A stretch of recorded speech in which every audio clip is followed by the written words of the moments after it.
அம்மா இன்னைக்கு என்ன சமையல்? இன்னைக்கு வெள்ளிக்கிழமை வெஜிடேரியன் தான் சமையல். இன்னைக்கு ஸ்பெஷலாக சமைச்சிருக்கோம், வாங்க பார்க்கலாம். இன்னைக்கு பால் கேசரி பண்ணியிருக்கேன். புதுசாக கடாய் வாங்கினால கடாயில் பண்ணியிருக்கேன்.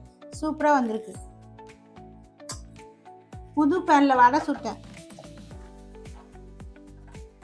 ஆனியன், வெள்ளரிக்காய், தயிர் பச்சடி, பச்சை பட்டாணி, கருப்பு சுண்டல் போட்டு குருமா. இது தோசைக்கு தொட்டுக்கலாம், இட்லிக்கு தொட்டுக்கலாம், பிரிஞ்சிக்கும் தொட்டுக்கலாம். சாலட், வெள்ளரிக்காய் சாலட், பிரிஞ்சி,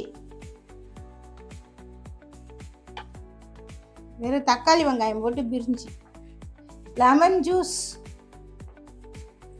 இன்னைக்கு ஸ்பெஷல் சமையல். இன்னைக்கு வானம் மேகமூட்டமாக இருக்குது. சாம்பார் வைக்கலான்னு பார்த்தா சாப்பிட பிடிக்கல, அதனால பிரிஞ்சு செஞ்சிடலாம் சாப்பிட்றதுக்குன்னு செஞ்சுட்டேன். அப்புறம் நாளைக்கும் பார்த்தா கிருத்திகை அமாவாசை வருது, அதனால நாளைக்கு சாம்பார் வச்சுக்கலான்னு இன்னைக்கு பிரிஞ்சோம். புதுசாக கடாய் வாங்கியிருக்கேன், அதை கேசரி செஞ்சேன். இன்னொரு கடாயில் வடை சுட்டேன், நல்லா வருது வடையும் கேசரியும்.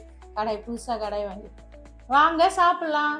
இந்த வீடியோ பிடிச்சிருந்தா கமெண்ட் பண்ணுங்கள், ஷேர் பண்ணுங்கள், சர்ப்ரைஸ் பண்ணுங்கள். பாய்.